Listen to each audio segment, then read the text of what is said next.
अस्सलामुअलैकुम dear viewers and students. उम्मीद है आप सब खैरियत से होंगे। आज हम स्टार्ट करने वाले हैं केमिकल इक्विलिब्रियम का लेक्चर नंबर 2, जिसमें हम ली चैटलियर प्रिंसिपल और केमिकल इक्विलिब्रियम की जो इंडस्ट्रियल इम्पोर्टेंस होती है, फॉर एग्जांपल जैसा कि वो अमोनिया की सिंथेसिस है, इसको हम डिस्कस करेंगे। वन बाय वन इसको हम डिस्कस करते हैं। सबसे पहले हम स्टार्ट करते हैं ली चैटलियर प्रिंसिपल को। ली चैटलियर प्रिंसिपल बहुत ही इंपॉर्टेंट प्रिंसिपल है और एमडी कैट के पेपर और इसके अलावा एफएससी के पेपर के अंदर भी इसमें से बहुत से ट्रिकी किस्म के क्वेश्चन आ जाते हैं। कैसे कैसे क्वेश्चन होंगे हम इनको वन बाय वन करके डिस्कस करेंगे और जितनी इसमें से ट्रिक्स होंगी उनको भी डिस्कस करेंगे। और इसके अलावा इसको ज़्यादा कॉम्प्लेक्स इसके यानी कॉम्प्लेक्स तरीके में भी नहीं जाएंगे, हम सिंपल सिंपल तरीके से।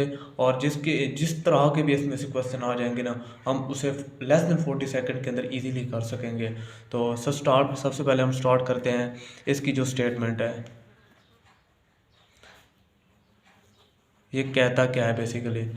अब इसकी स्टेटमेंट के मुताबिक if a stress is applied on a system at equilibrium, यानी एक सिस्टम था जो एक इक्विलिब्रियम के अंदर ऑलरेडी मौजूद था, हम उसके ऊपर स्ट्रेस अप्लाई करते हैं या कोई भी उसके अंदर चेंजेस वगैरह लाते हैं, तो वो सिस्टम उसके अपोजिट काम करेगा। यानी वो सिस्टम किसी पर्टिकुलर डायरेक्शन में मूव करेगा ताकि वो उसके ऊपर जो स्ट्रेस अप्लाई किया है उसके जो इफ़ेक्ट को मिनिमाइज कर सके। यानी ख़त्म तो नहीं करता लेकिन मिनिमाइज करने की वो कोशिश करता है actually. If a stress is applied stress is applied on A system at equilibrium, the system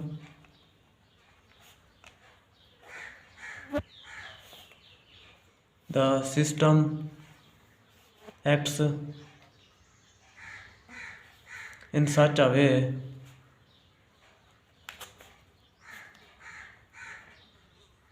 as far as possible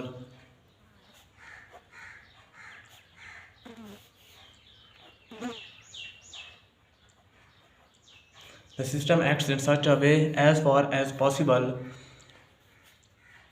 to nullify the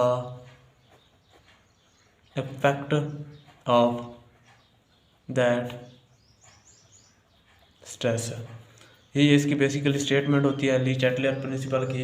यानी अगर हम एक सिस्टम को जो कि ऑलरेडी इक्विलिब्रियम की कंडीशन के अंदर मौजूद था, अगर हम उसके ऊपर कोई स्ट्रेस वगैरह अप्लाई करते हैं तो इसके नतीजे में वो सिस्टम एक्चुअली किसी पर्टिकुलर डायरेक्शन में मूव करता है ताकि उस स्ट्रेस के इफेक्ट को मिनिमाइज कर सके।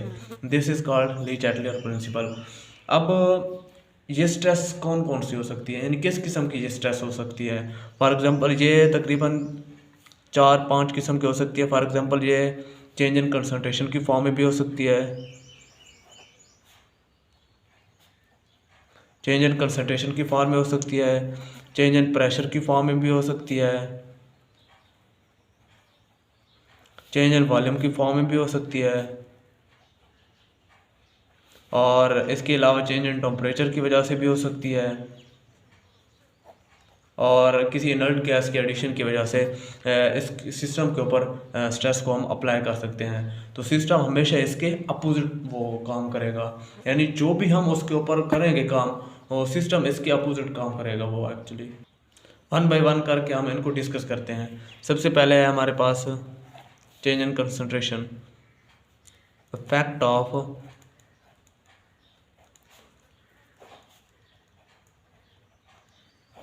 Change in concentration. यानी अगर हम अब कंसंट्रेशन हम रिएक्टेंट की भी कर सकते हैं चेंज, प्रोडक्ट की भी कर सकते हैं, रिएक्टेंट की भी कर सकते हैं और इसके अलावा प्रोडक्ट की भी कंसंट्रेशन को चेंज कर सकते हैं। तो इसके नतीजे में वो जो सिस्टम होगा वो एक्चुअली किसी पर्टिकुलर डायरेक्शन में मूव करेगा ताकि उसके इफेक्ट को मिनिमाइज कर सके। ठीक है, तो अब अगर हम चेंज करते हैं, अब इसके अंदर दो कंडीशन आ जाती हैं। एक इसकी ए पॉसिबिलिटी हो सकती है, दूसरी बी पॉसिबिलिटी हो सकती है। अब ए पॉसिबिलिटी क्या है? ए पॉसिबिलिटी ये है कि अगर हम रिएक्टेंट की जो कंसंट्रेशन है उसको हम इंक्रीज़ करते हैं, रिएक्टेंट की कंसंट्रेशन को अगर हम इंक्रीज़ करें और प्रोडक्ट की कंसंट्रेशन को हम डिक्रीज़ करें, ये चेंज हमने लाई। सिस्टम ने इसके अपोजिट काम करना है। ये चेंज हमने लाई कि हमने रिएक्टेंट की कंसंट्रेशन को बढ़ाया और प्रोडक्ट की कंसंट्रेशन को कम किया। फॉर एग्जांपल हम अगर इसे डिस्कस करें, अगर हमने रिएक्टेंट की कंसंट्रेशन को बढ़ाया, ये हमने किया यू, ठीक है, हमने किया, ठीक है, और सिस्टम इसके अपोजिट करेगा। सिस्टम इसके अपोजिट कैसे करेगा? वो रिएक्टेंट की कंसंट्रेशन को कम करेगा। वो रिएक्टेंट की कंसंट्रेशन को कैसे कम करेगा? वो रिएक्शन को फॉरवर्ड डायरेक्शन में मूव करवाएगा। अब जैसे ही रिएक्शन को वो फॉरवर्ड डायरेक्शन में मूव करवाएगा, ऑटोमेटिकली वो रिएक्टेंट की कंसंट्रेशन को कम कर देगा। ये सिस्टम इसके अपोजिट काम करेगा। और दूसरा है हमारे पास प्रोडक्ट। अगर हमने प्रोडक्ट की कंसंट्रेशन को कम किया, सिस्टम ने इसकी कंसंट्रेशन को बढ़ाना है। अब वो सिस्टम इसकी कंसंट्रेशन को कैसे बढ़ाएगा? सिंपल सी बात है ना कि वो फॉरवर्ड मूव करेगा। जैसे ही फॉरवर्ड जितना ज़्यादा मूव करेगा उतना प्रोडक्ट की कंसंट्रेशन एक्चुअली बढ़ेगी, ठीक है। तो हमने प्रोडक्ट की कंसंट्रेशन को कम किया, सिस्टम इसकी कंसंट्रेशन को बढ़ाएगा। ये इसकी पहली पॉसिबिलिटी ये हो सकती है कि अगर हम रिएक्टेंट की कंसंट्रेशन को बढ़ाएं, प्रोडक्ट की कंसंट्रेशन को कम करें, तो रिएक्शन इक्विलिब्रियम की हालत में पहुंचने के लिए वो फॉरवर्ड मूव करेगा, मूव टूवर्ड या move to forward to attain equilibrium.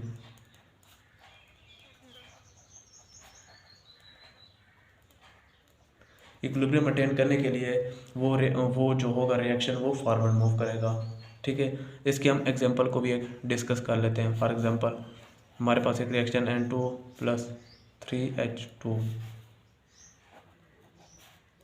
2NH3।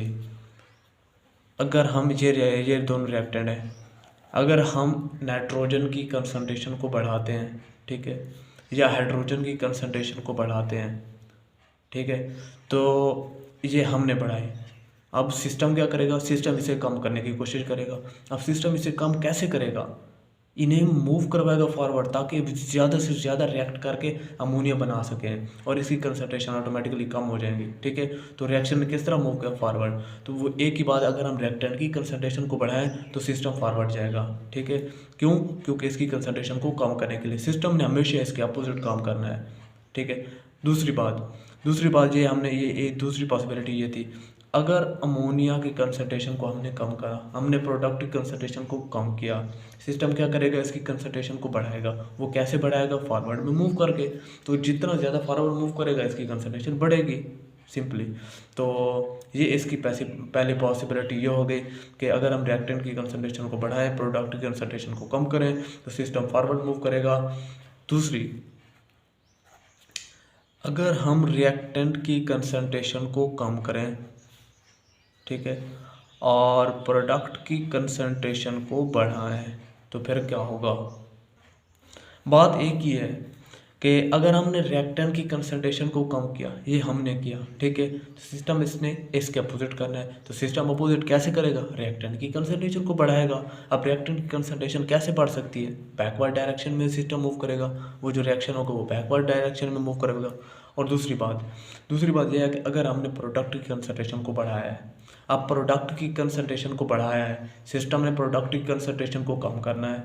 अब प्रोडक्ट की कंसंट्रेशन कैसे कम हो सकती है? बैकवर्ड डायरेक्शन में मूव कर सके। तो इस दोनों के अंदर वो जो रिएक्शन होगा वो मूव करेगा backward direction, move to backward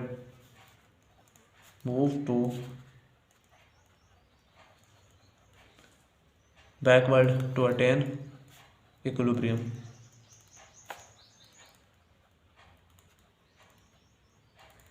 ठीक, समझ आ गई ना? ये बहुत ही आसान है, ये कंसंट्रेशन वाला जो पॉइंट है ना बहुत ही आसान है। और आगे भी इसी का ही इस्तेमाल होता है ये कंसंट्रेशन का, जब हम टेम्परेचर के अंदर बात करते हैं। इसके एग्जांपल के अंदर वही हम लिख सकते हैं N2 + 3H2 2NH3, अब हमने रिएक्टेंट की कंसंट्रेशन को कम करना है, रिएक्टेंट की कंसंट्रेशन को हमने कम करना है, ये रिएक्टेंट दोनों। अब नाइट्रोजन की रिएक्शन को कम कर सकते हैं या हाइड्रोजन की रिएक्शन, दोनों के कंसंट्रेशन को हम कम कर सकते हैं। सिस्टम ने क्या करना है, इनकी कंसंट्रेशन को बढ़ाना है। इनकी कंसंट्रेशन को कैसे बढ़ाएगा, वो बैकवर्ड डायरेक्शन में रिएक्शन को मूव करवाएगा सिंपली। दूसरी बात, अगर हमने प्रोडक्ट की कंसंट्रेशन को कम करते हैं, ठीक है, हम प्रोडक्ट की कंसंट्रेशन को बढ़ाते हैं, अगर हम प्रोडक्ट की कंसंट्रेशन को बढ़ाते हैं तो सिस्टम ने प्रोडक्ट की कंसंट्रेशन को कम करना है। प्रोडक्ट की कंसंट्रेशन कैसे कम हो सकती है, जब वो रिएक्शन बैकवर्ड डायरेक्शन में मूव करेगा। तो इन दोनों पॉसिबिलिटीज़ के अंदर जो रिएक्शन होगा वो बैकवर्ड मूव करेगा, ठीक है। उम्मीद है ये समझ आ गया होगा कि कंसंट्रेशन को चेंज करने से एक सिस्टम कैसे डिस्टर्ब होता है और किसी पर्टिकुलर कैसी यानी किस तरह की पर्टिकुलर डायरेक्शन में मूव करके वो इक्विलिब्रियम को अटेन करता है। अब एक रिएक्शन इक्विलिब्रियम को क्यों अटेन करता है, क्योंकि इन रिवर्सिबल रिएक्शन के अंदर जो बेसिकली जो स्टेट होती है ना इक्विलिब्रियम, वो बहुत ही स्टेबल स्टेट होती है। तो इसी वजह से वो स्टेबल स्टेट को अटेन करने के लिए ही वो इक्विलिब्रियम की हालत में पहुँच जाता है वो। अब इसको हम समराइज़ करते हैं, effect of change in concentration, इसको हम समराइज़ करते हैं। बस एक ही बात याद रखनी है कि अगर हम जो भी चेंज लाएंगे ना, सिस्टम उसके अपोजिट होगा, सिस्टम उसके अपोजिट काम करना है। अगर हम रिएक्टेंट की कंसंट्रेशन को बढ़ाएंगे तो सिस्टम ने इसकी कंसंट्रेशन को कम करना है। यही एक ही ट्रिक है। इस एक ही ट्रिक के ज़रिए आप आसानी से पता चला सकते हैं कि रिएक्शन किस तरफ मूव करेगा, ठीक है। ये पहला हमारा पॉइंट हो गया। अब हम डिस्कस करते हैं पॉइंट नंबर सेकंड के प्रेशर और वॉल्यूम को कैसे अफेक्ट करते हैं इन रिएक्शन। दूसरा पॉइंट है effect of change in pressure और वॉल्यूम, यानी प्रेशर को चेंज करके या वॉल्यूम को चेंज करके हम उसकी इक्विलिब्रियम पोजीशन को कैसे डिस्टर्ब करते हैं और वो रिएक्शन कैसे मूव करता है इक्विलिब्रियम को अटेन करने के लिए, यही हम डिस्कस करेंगे। अब इसके अंदर दो बातें बहुत ही याद रखने वाली हैं। सबसे पहली बात, जो भी रिएक्शन प्रेशर और वॉल्यूम से अफेक्ट होते हैं उनकी दो कंडीशंस होती हैं। अगर वो कंडीशंस होंगी तो वो चेंज होंगे, अगर वो कंडीशन उनमें नहीं होंगी या एक भी नहीं होगी तो प्रेशर और वॉल्यूम से वो अफेक्ट कभी नहीं होंगे। वो कौन कौन सी कंडीशंस है? सबसे पहली कंडीशन ये है कि उनके अंदर जो डेल एन की जो वैल्यू है वो not equal to zero, zero के बराबर नहीं होनी चाहिए। अब डेल एन क्या होता है हमने ऑलरेडी डिस्कस कर चुके हैं कि कोफिशिएंट्स जो होते हैं उनके प्रोडक्ट्स माइनस रिएक्टेंट्स होते हैं। ये number of moles of products minus number of moles of reactants होते हैं। सिंपल सी बात यह है कि अगर किसी रिएक्शंस के अंदर number of moles of reactants और प्रोडक्ट्स बराबर होंगे तो वो कभी भी अफेक्ट नहीं होगा प्रेशर से, और अगर number of moles of reactants और प्रोडक्ट्स बराबर नहीं होंगे तो वो अफेक्ट होगा। ये पहली एक बात है, ये याद रखने वाली है, ठीक है। अगर वो किसी क्वेश्चन के अंदर हमें इस तरह चक्कर दे सकता है कि वो number of moles of reactants और प्रोडक्ट्स दोनों इक्वल हैं और वो कहता है कि अगर हम प्रेशर को इंक्रीज़ करें तो रिएक्शन किस तरफ मूव करेगा, वो किसी भी तरफ मूव नहीं करेगा, वो इससे अफेक्ट नहीं होगा। दूसरी बात यह है कि उस रिएक्शन में कोई भी रिएक्टेंट या प्रोडक्ट लिक्विड या सॉलिड स्टेट में नहीं होना चाहिए। सारे के सारे ऑल रिएक्टेंट्स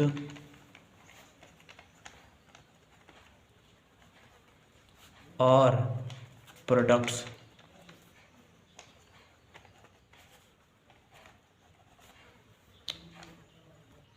दूसरी कंडीशन ये थी कि रिएक्शन के अंदर रिएक्शन मिक्सचर के अंदर जितने भी रिएक्टेंट्स और प्रोडक्ट्स होंगे सारे के सारे गैसियस स्टेट के अंदर होने चाहिए। अगर उनमें से कोई एक रिएक्टेंट या प्रोडक्ट सॉलिड या लिक्विड स्टेट में होगा तो वो प्रेशर और वॉल्यूम से अफेक्ट नहीं होगा। यही दो बेसिक कंडीशन है और वो यहाँ से भी किसी यानी कोई भी रिएक्टेंट ऐसा दे सकता है जो लिक्विड या सॉलिड स्टेट के अंदर हो और वो पूछ सकता है कि प्रेशर को हम इंक्रीज़ करने से रिएक्शन किस डायरेक्शन में जाएगा, तो वो इससे अफेक्ट नहीं होगा। तो ये बात याद रखनी है। अब इसका बेसिक रूल को डिस्कस करते हैं, उसके बाद इसकी एग्जांपल को डिस्कस करते हैं। अब इसका बेसिक रूल क्या है? बेसिक इसका रूल ये है कि यानी प्रेशर की मैं बात कर रहा हूँ, पहले मैं प्रेशर की बात कर रहा हूँ। Upon increasing pressure reaction will move toward the lesser number of moles. यानी प्रेशर को जब भी हम इंक्रीज़ करेंगे ना, प्रेशर को जब भी हम इंक्रीज़ करेंगे तो जो इक्विलिब्रियम होगा वो actually toward the lesser number of moles की तरफ शिफ्ट हो जाएगा। Upon increasing pressure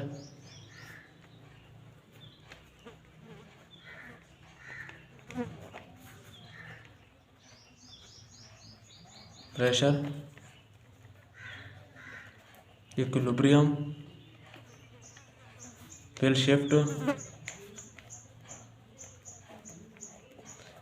will shift from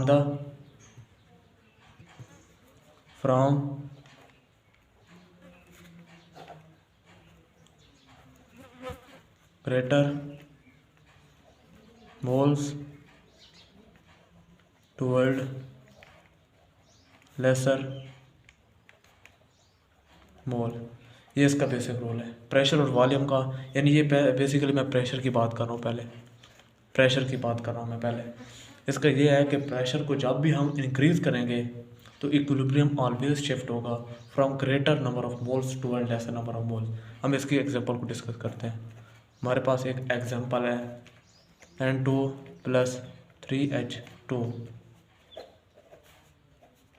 2NH3। अगर हम प्रेशर को इंक्रीज़ करेंगे, सिंपल सी आसान सी ट्रिक है, अगर हम प्रेशर को इंक्रीज़ करेंगे, सिंपल प्रेशर को हम इंक्रीज़ करेंगे तो रिएक्शन किसकी तरफ जाएगा, लेसर नंबर ऑफ मोल की तरफ जाएगा। From greater number of mole से लेसर नंबर ऑफ मोल की तरफ जाएगा। अब यहाँ पर है 4 मोल्स, यहाँ पर है 2 मोल्स। प्रेशर को जब भी हम इंक्रीज़ करेंगे तो रिएक्शन जो होगा from greater number of mole से लेसर नंबर ऑफ मोल की तरफ जाएगा। यानी रिएक्शन इस तरफ मूव करेगा, उसकी इक्विलिब्रियम डिस्टर्ब हो जाएगी और फिर जो बाद में जो इक्विलिब्रियम डिस्टर्ब हो जाएगा वो रिएक्शन इस तरफ मूव करेगा ताकि वो इक्विलिब्रियम की जो हालत उसको अटेन कर सके। ठीक है, ये इसका बेसिक रूल है, बहुत ही आसान। ठीक है, जब भी हम प्रेशर को इंक्रीज़ करेंगे तो reaction from greater number of mole से, यानी इक्विलिब्रियम जो होगा वो ग्रेटर नंबर ऑफ मोल से लेसर नंबर ऑफ मोल्स की तरफ शिफ्ट हो जाएगा। ठीक है, आसान हो गया। अगर वो वॉल्यूम के हवाले से पूछे, वॉल्यूम यानी वॉल्यूम किस तरह अफेक्ट करेगा, ये बहुत ही अच्छा। वॉल्यूम को सिंपली प्रेशर के रिवर्स कर देना है, रिवर्स टू प्रेशर। यानी जो हमने प्रेशर के लिए जो हमने रूल पढ़ा है वॉल्यूम के लिए हमने रिवर्स कर देना है, रिवर्स टू।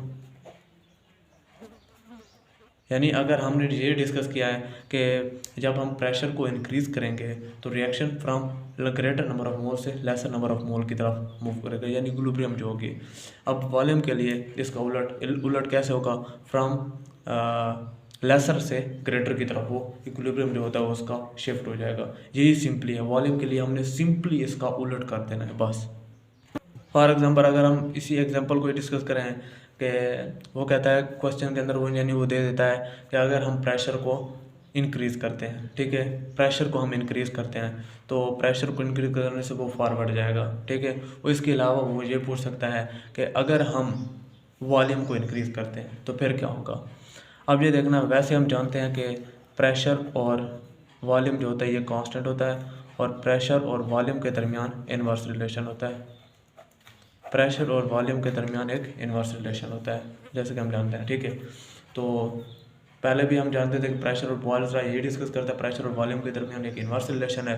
तो हम यहाँ से इसी तरह आसानी से पता चला सकते हैं, जो रूल प्रेशर के लिए है वॉल्यूम के लिए इसका उलट हो जाएगा। ये किसी क्वेश्चन के अंदर दे देता है कि अगर वॉल्यूम को इंक्रीज़ करें तो फिर वो इक्विलिब्रियम किसकी तरफ शिफ्ट हो जाएगा। ठीक है, यानी if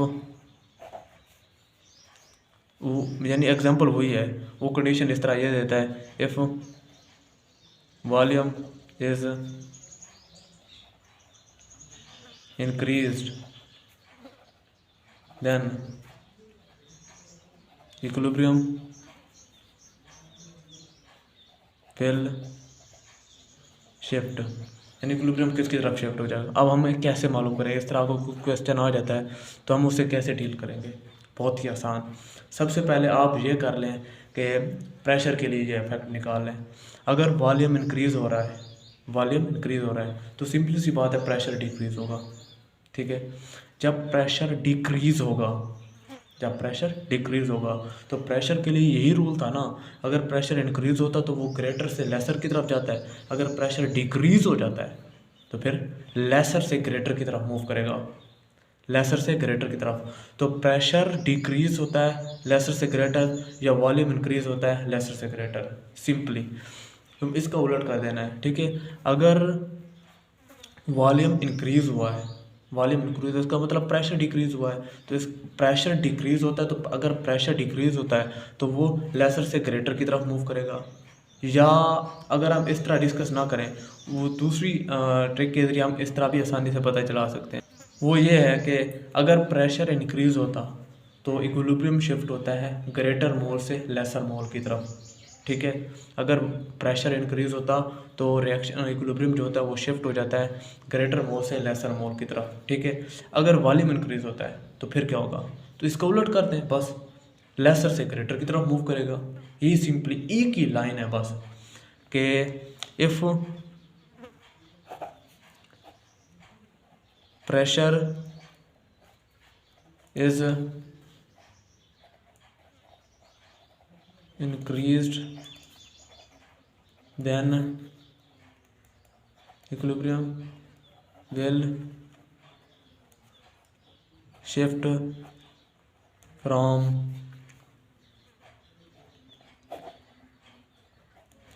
greater moles to lesser moles। ठीक है, ये है प्रेशर के लिए। if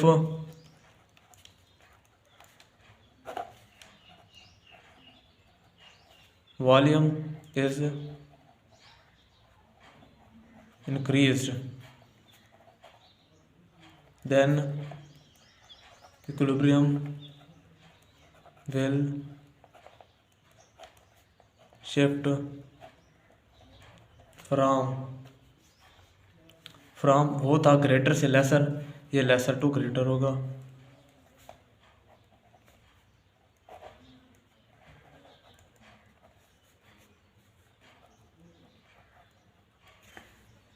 ठीक है, तो सिंपली इसका उलट कर देना है। ठीक है, अगर प्रेशर इंक्रीज होता है तो वो ग्रेटर से लेसर की तरफ होगा, अगर वॉल्यूम इंक्रीज होता है तो लेसर से ग्रेटर की तरफ होगा। सिंपली एक आसान सी ट्रिक है। अगर वो कह देता है कि इफ़ प्रेशर इज़ डिक्रीज्ड तो फिर क्या होगा, अगर प्रेशर डिक्रीज होता है, ठीक है, तो हमने इसका उलट कर देना है। प्रेशर डिक्रीज होता है, प्रेशर अगर इंक्रीज होता तो ग्रेटर से लेसर की तरफ जाता, अगर प्रेशर डिक्रीज होता है तो वो लेसर से ग्रेटर की तरफ मूव करेगा। ठीक है, इसी तरह अगर वॉल्यूम इंक्रीज होता है, अगर वॉल्यूम इंक्रीज होता है तो वो लेसर से ग्रेटर की तरफ मूव करता है ना, अगर वॉल्यूम डिक्रीज होता है तो ग्रेटर से लेसर की तरफ मूव करेगा। ये दो बातें याद रख के ना आप प्रेशर और वॉल्यूम के जितने भी क्वेश्चन आते हैं ना ईजिली हैंडल कर सकते हैं आप। अगर मज़ीद आपको किसी किस्म का कोई क्वेश्चन ऐसा होता है रह जाता है, यानी जो मैं डिस्कस नहीं कर पाता, तो आप कमेंट सेक्शन के अंदर बगैर किसी हिचकिचाहट के आराम से पूछ सकते हैं आप। अब हम इसे समराइज़ करते हैं।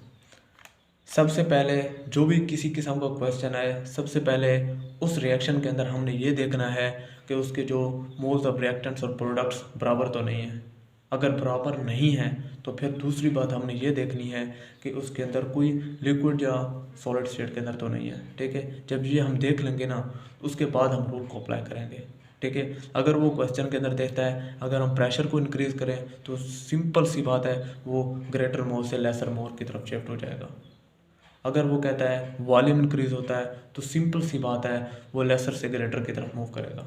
ठीक है, यही बेसिक रूल है। अगर वो इसका उलट कर देता है, यानी अगर हम प्रेशर को डिक्रीज़ करते हैं, प्रेशर को डिक्रीज़ करते हैं, तो प्रेशर को जब हम डिक्रीज़ करेंगे तो सिंपल सी बात है वो लेसर से ग्रेटर की तरफ मूव करेगा। उसका उलट कर देंगे जो हम प्रेशर इंक्रीज़ करते हैं। इसके सारे के सारे यानी दो बेसिक रूल ये हैं, अगर प्रेशर को इंक्रीज़ करेंगे तो वो ग्रेटर से लेसर की तरफ होगा, अगर वॉल्यूम को इंक्रीज़ करेंगे तो लेसर से ग्रेटर की तरफ शिफ्ट हो जाएगा। ठीक है, तो ये एक आसान सा एक रूल था ये, और एक आसान सी ट्रिक थी जो मैंने शेयर कर दी है।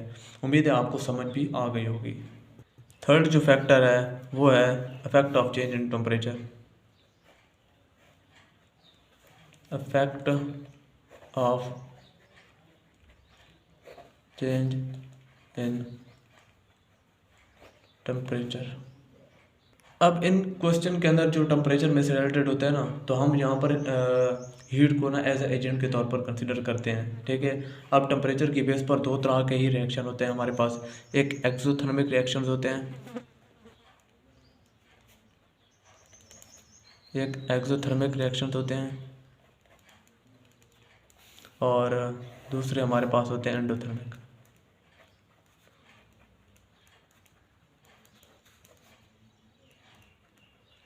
सबसे पहले हमने रिएक्शंस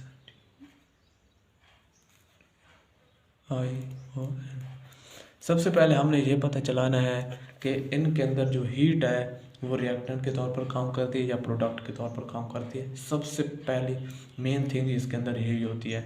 अगर हम ये पता चला लेते हैं ना, तो हम आसानी से इसका जो इफेक्ट है उसको इजीली हम हैंडल कर सकते।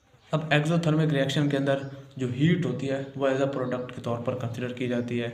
फॉर एग्जांपल कोई भी रिएक्शन हो उसके अंदर जो रिएक्टेंट्स होते हैं और वो कन्वर्ट होते हैं प्रोडक्ट्स के अंदर, और यहाँ पर अगर हीट आ जाए तो ये एक्सोथर्मिक रिएक्शन होते हैं ना। ऑलरेडी हमें पता है कि एक्सोथर्मिक रिएक्शन के अंदर जो हीट होती है वो एज अ प्रोडक्ट के तौर पर काम करती है, और एंडोथर्मिक ऐसे रिएक्शन होते हैं जिन्हें हीट प्रोवाइड करनी पड़ती है, तो वहाँ पर जो हीट होती है वो एज अ रिएक्टेंट के तौर पर कंसिडर की जाती है। रिएक्टेंट होता है प्लस हीट, और ये फिर कन्वर्ट हो जाती है किसके अंदर, प्रोडक्ट्स के अंदर, ठीक है। तो पहली मेन बात यही पता होनी चाहिए कि इन रिएक्शन के अंदर हीट एज ए रिएक्टेंट के तौर पर काम कर रही है, एज ए प्रोडक्ट के तौर पर काम कर रही है। अगर ये पता होगा तो हम आसानी से इस तरह के क्वेश्चन को आसानी से कर लेंगे, ठीक है। अब एक्सोथर्मिक रिएक्शन के अंदर हीट एज ए प्रोडक्ट के तौर पर काम करती है, एंडोथर्मिक रिएक्शन के अंदर एज अ हीट रिएक्टेंट के तौर पर काम करते हैं। अगर ये बात समझ आ गई ना, तो अब यही रूल हम बिल्कुल सेम होगा जो हम ऑलरेडी कंसंट्रेशन के अंदर पढ़ चुके हैं, ठीक है। अगर हम प्रोडक्ट को बढ़ाएंगे तो जाहिर सी बात है रिएक्शन किस तरफ मूव करेगा, बैकवर्ड डायरेक्शन में मूव करेगा। अगर हम रिएक्टेंट को बढ़ाते हैं तो सिंपल सी बात है कि वो रिएक्शन जो होगा वो फॉरवर्ड मूव करेगा, सिंपली, ठीक है। अगर हम टेम्परेचर इंक्रीज करते हैं in case of exothermic reactions, बात को समझें, अगर हम टेम्परेचर को इंक्रीज करते हैं तो इसका क्या मतलब है, हीट इंक्रीज हुई, ठीक है। जब हीट इंक्रीज हुई तो इन रिएक्शन में हीट एज अ प्रोडक्ट के तौर पर काम करती है। इसका मतलब प्रोडक्ट इंक्रीज हुए। अब प्रोडक्ट जब इंक्रीज हुए, ठीक है, प्रोडक्ट हमने इंक्रीज किए, सिस्टम ने क्या करना है, प्रोडक्ट को कम करना है। तो सिस्टम प्रोडक्ट को कैसे कम करेगा, बैकवर्ड डायरेक्शन में मूव करवा के उस रिएक्शन को बैकवर्ड डायरेक्शन में मूव करवाएगा, उस रिएक्शन को बैकवर्ड डायरेक्शन में मूव करवाएगा ताकि वो उस टेम्परेचर या हीट को कम कर सके, ठीक है। सिंपली वही कंसंट्रेशन वाला यहाँ पर रूल अप्लाई होगा। अगर हम टेम्परेचर को इंक्रीज करते हैं, हीट इंक्रीज होती है। जब हीट इंक्रीज होगी प्रोडक्ट इंक्रीज होंगे, जो इक्विलिब्रियम होगा वो यहाँ पर लेफ्ट साइड पर शिफ्ट हो जाएगा, ठीक है। ये रूल समझ आ गया। इसके बाद एंडोथर्मिक के अंदर सिंपली है, यहाँ पर हीट एज रिएक्टेंट के तौर पर काम करती है। टेम्परेचर को इंक्रीज करते हैं, हीट इंक्रीज होगी। हीट इंक्रीज होने का क्या मतलब है, रिएक्टेंट इंक्रीज हुए। जब रिएक्टेंट इंक्रीज हुए तो रिएक्शन ने किस तरह मूव करना है, फॉरवर्ड डायरेक्शन में मूव करना है, बहुत ही सिंपली।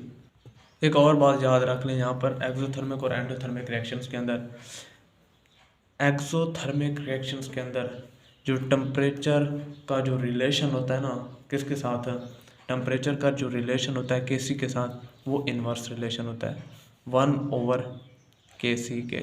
पहली बात हो गई। दूसरी बात, टेम्परेचर का सॉल्युबिलिटी के साथ इन्वर्स रिलेशन होता है, दूसरी बात हो गई है। और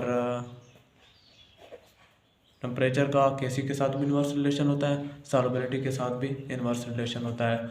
और इसके अलावा ये जो टेम्परेचर होता है ना, बेसिकली ये डायरेक्टली प्रोपोर्शनल होगा rate of backward reaction,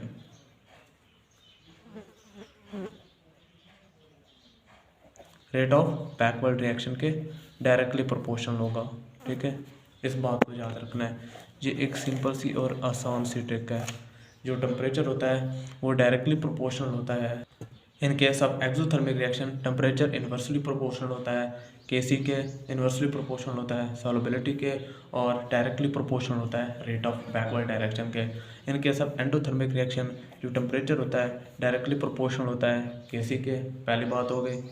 directly proportional होता है सॉल्युबिलिटी के, दूसरी बात हो गई। और डायरेक्टली प्रोपोर्शनल होता है rate of forward reaction.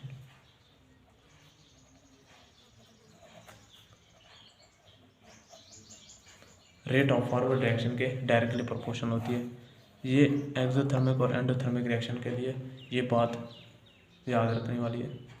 Solubility से रिलेटेड एक एग्जांपल कर लेते हैं। यहाँ पर पोटाशियम आयोडाइड ये सॉलिड स्टेट के अंदर होती है, ये कन्वर्ट होती है पोटाशियम आयोडाइड एक्वस की फॉर्म में, और इसकी जो इंथाल्पी होती है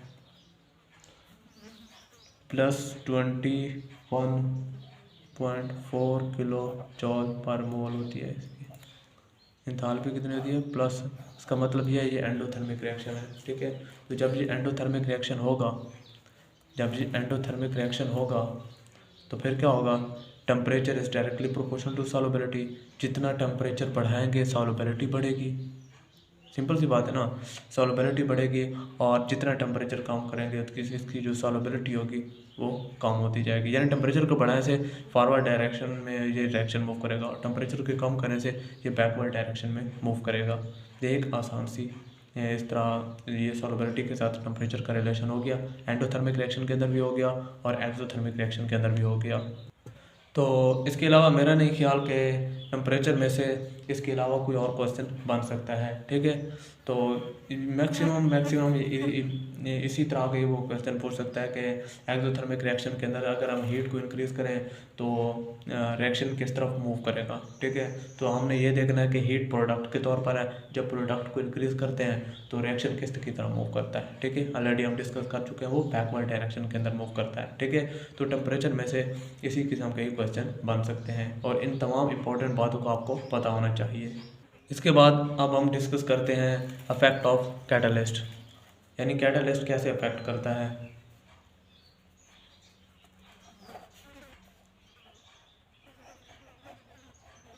इफेक्ट ऑफ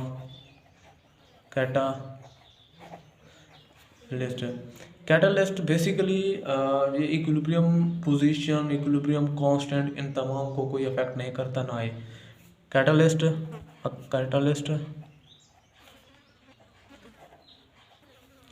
डोंट अफेक्ट, ये कैटलिस्ट कभी भी अफेक्ट नहीं करता, किसे इफेक्ट नहीं करता। नंबर 1 इक्विलिब्रियम कांस्टेंट को कभी भी अफेक्ट नहीं करता।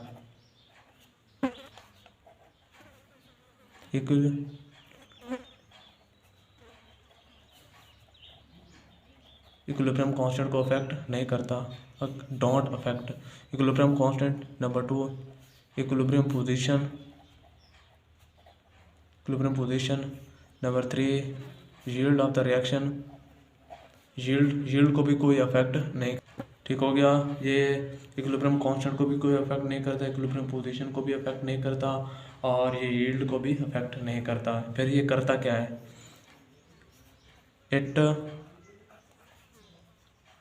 ये बेसिकली क्या करता है, ये यानी वो टाइम को रिड्यूस करता है to attain the equilibrium. It reduces the time to attain equilibrium को अटेन करने के लिए वो जो टाइम होता है वो रिड्यूस करता है। वो टाइम कैसे रिड्यूस करता है, इंक्रीजेस करता है।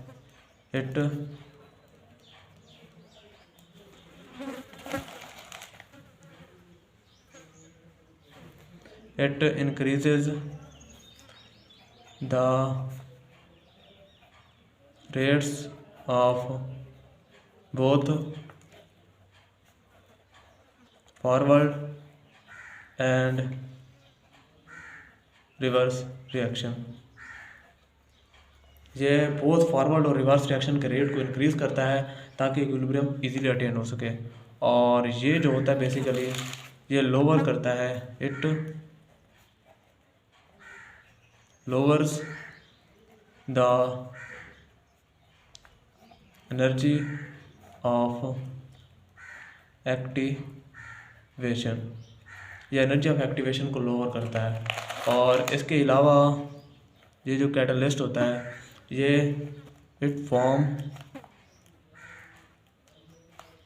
ये बेसिकली जो होता है इट फॉर्म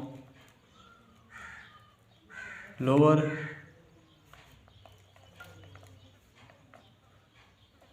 एनर्जी एक्टिवेटेड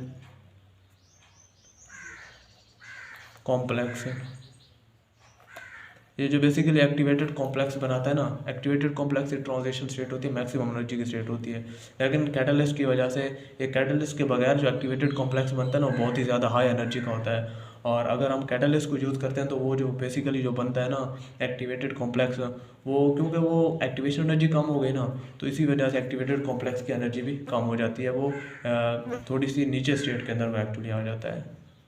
यहाँ पर हमारा ले चैटलियर प्रिंसिपल सारा ख़त्म हो गया, ठीक है। और जितने भी मेन पॉइंट्स थे वो मैंने डिस्कस कर लिए। और इसके अलावा इसके अंदर जितने भी क्वेश्चन बन सकते हैं उनको भी हमने डिस्कस कर लिया।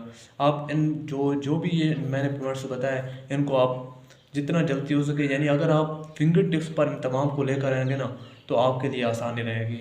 आप और इसके अंदर जितने भी क्वेश्चन वगैरह बन सकते हैं, और केमिकल इक्विलिब्रियम के अंदर ना मैक्सिमम से मैक्सिमम क्वेश्चन वो जहाँ से पूछते हो, जितने ट्रिकी किस्म के क्वेश्चन होते हैं ना वो ली चैटलियर प्रिंसिपल से ही होते हैं, ठीक है। तो आप इनको फिंगर टिप्स पर लेकर आए इन पॉइंट्स को, यानी इनको रूल्स होते हैं। सबसे पहले आपको अगर रूल का पता होगा ना, जितना भी मुश्किल क्वेश्चन होगा आप आसानी से उसे कर सकेंगे। और जितना आपको फिंगर टिप्स पर यानी बहुत ही अच्छे तरीके से याद होगा ना तो आप टाइम भी बचा सकेंगे और लेस देन 40 सेकंड के अंदर ना आप इजीली क्वेश्चन को कर सकेंगे वो। अब हम डिस्कस करते हैं next topic, applications of chemical equilibrium in industry. तो उसकी दो तरह की एप्लीकेशन हमारी बुक में लिखी गई हैं। जो पहली एप्लीकेशन है वो सिंथेसिस ऑफ अमोनिया है और दूसरी है सिंथेसिस ऑफ सल्फर डाइऑक्साइड है। तो सबसे पहले हम सिंथेसिस ऑफ अमोनिया को डिस्कस करते हैं।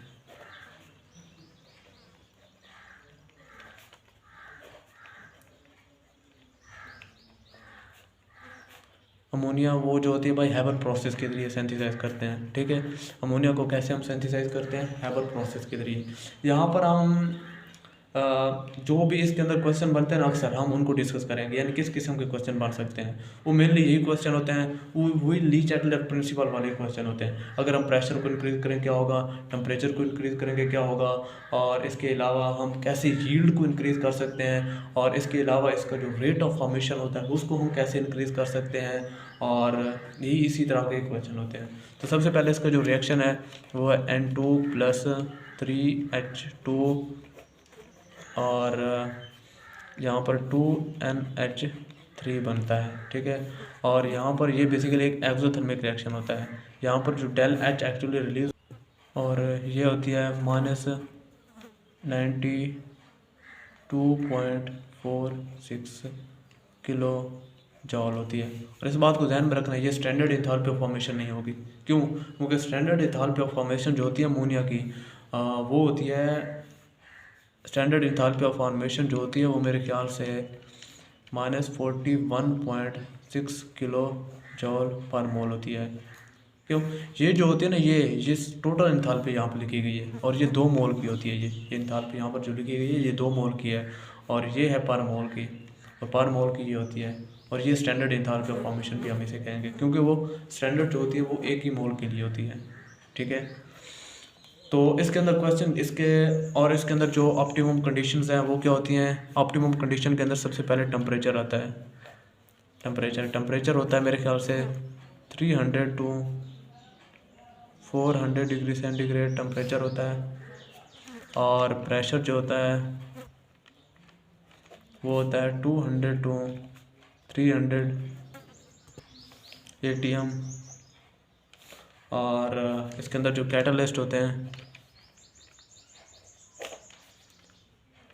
पीसेस ऑफ आयरन होते हैं बेसिकली। और इसके अंदर बेसिकली वो दूसरे इस्तेमाल आयरन होता है और आयरन बेसिकली एम्बेडेड होता है इन मैग्नीशियम ऑक्साइड और सिलिकॉन ऑक्साइड और एल्युमिनियम ऑक्साइड। ये बेसिकली ये तीनों के तीनों जो होते हैं ना, ये एक्टिवेटर के तौर पर काम करते हैं, ये वाले, ठीक है। इनकी ऑप्टिमम कंडीशन भी हो गई और कैटलिस्ट भी हो गया। अब हम उस पॉइंट के ऊपर आते हैं जिसमें से वो क्वेश्चन पूछ सकता है हमसे। वो ये पूछ सकता है हमसे कि अगर हम प्रेशर को इंक्रीज़ करें तो रिएक्शन किस तरफ जाएगा। सिंपली ऑलरेडी डिस्कस कर चुके हैं, प्रेशर को इंक्रीज़ करने से रिएक्शन हमेशा ग्रेटर मोल से लेसर मोल की तरफ जाएगा। पहली बात तो ये होगी। दूसरी बात, वो कहता है अगर हम टेम्परेचर को इंक्रीज़ करते हैं तो फिर क्या होगा। ये एक एक्सोथर्मिक रिएक्शन है, तो एक्सोथर्मिक रिएक्शन के अंदर जो हीट होती है वो प्रोडक्ट के ऊपर मौजूद होती है। तो जब हम टेम्परेचर को इंक्रीज़ करेंगे, इसका मतलब प्रोडक्ट को इंक्रीज़ कर रहे हैं, तो रिएक्शन किसकी तरफ मूव करेगा, बैकवर्ड डायरेक्शन में मूव करेगा। दूसरी तरह के इस तरह क्वेश्चन की जा सकता है। अब वो मैक्सिमम वो इस तरह क्वेश्चन पूछ सकता है कि हम अमोनिया की यील्ड को कैसे बढ़ा सकते हैं। अमोनिया की यील्ड को यानी हमने प्रोडक्ट को बढ़ाना है, तो प्रोडक्ट को बढ़ाने के लिए एक तरीका तो हम ऑलरेडी डिस्कस कर चुके हैं, प्रेशर को इंक्रीज़ करें, अमोनिया बढ़ेगा। पहली बात तो ये हो गई, ठीक है। हम यहाँ पर लिख देते हैं कि यील्ड ऑफ अमोनिया को कैसे मैक्सिमाइज कर सकते हैं।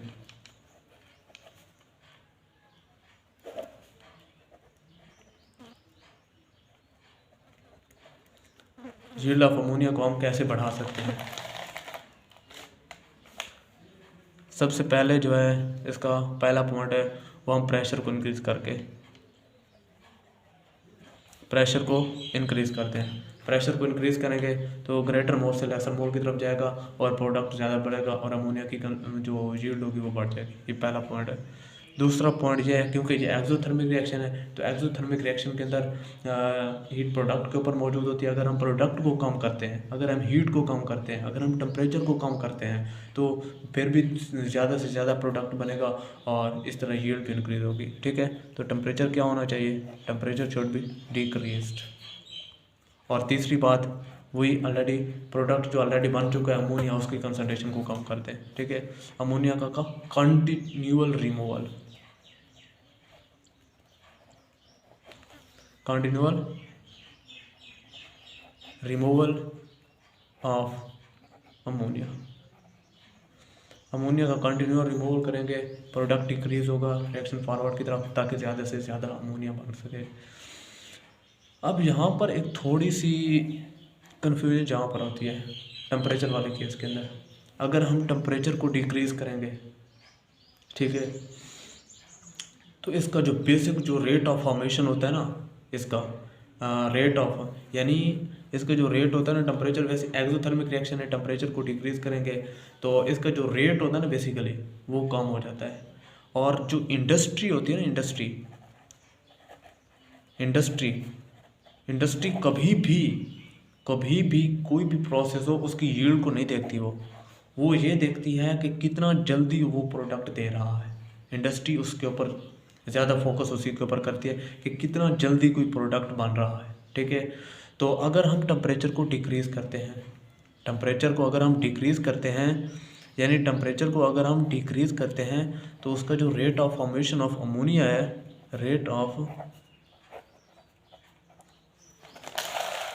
अगर हम टेम्परेचर को डिक्रीज़ करते हैं तो रेट ऑफ फॉर्मेशन जो होता है, rate of formation of ammonia जो होगा वो डिक्रीज़ हो जाएगा,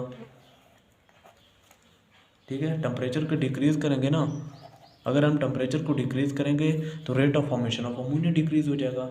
इसका क्या मतलब है, rate of formation of ammonia के डिक्रीज़ होने का क्या मतलब है, वो ये मतलब है कि किसी पर्टिकुलर डायरेक्शन में हम प्रोडक्ट को हासिल नहीं कर सकेंगे, हमें ज़्यादा टाइम दरकार होगा उसे वो प्रोडक्ट बनाने के लिए।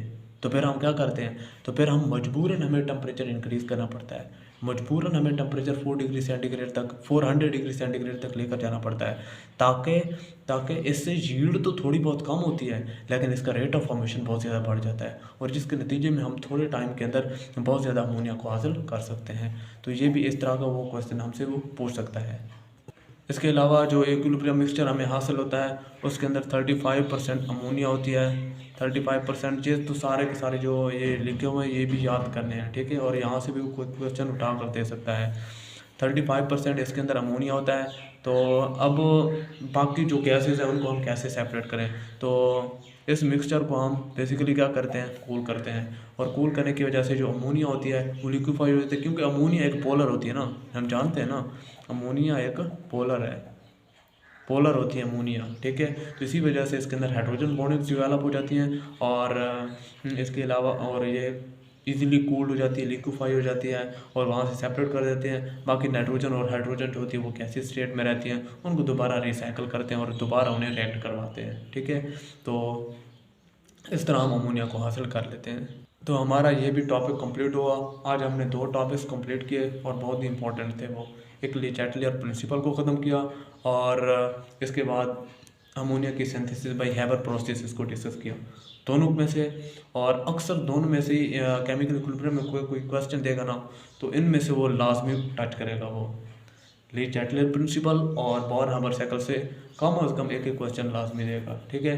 तो ये आपको अच्छे तरीके से याद होने चाहिए, और जितने इनके अंदर मेन पॉइंट्स हैं वो आपकी फिंगर टिप्स पर होने चाहिए, ताकि वो किसी किस्म का कोई क्वेश्चन दे तो आप इजीली उस क्वेश्चन को सॉल्व कर सकें। इसके बाद अभी भी आपके जहन में किसी किस्म का कोई क्वेश्चन मौजूद है तो आप कमेंट सेक्शन के अंदर फ्रीली पूछ सकते हैं। अल्लाह ताला आपको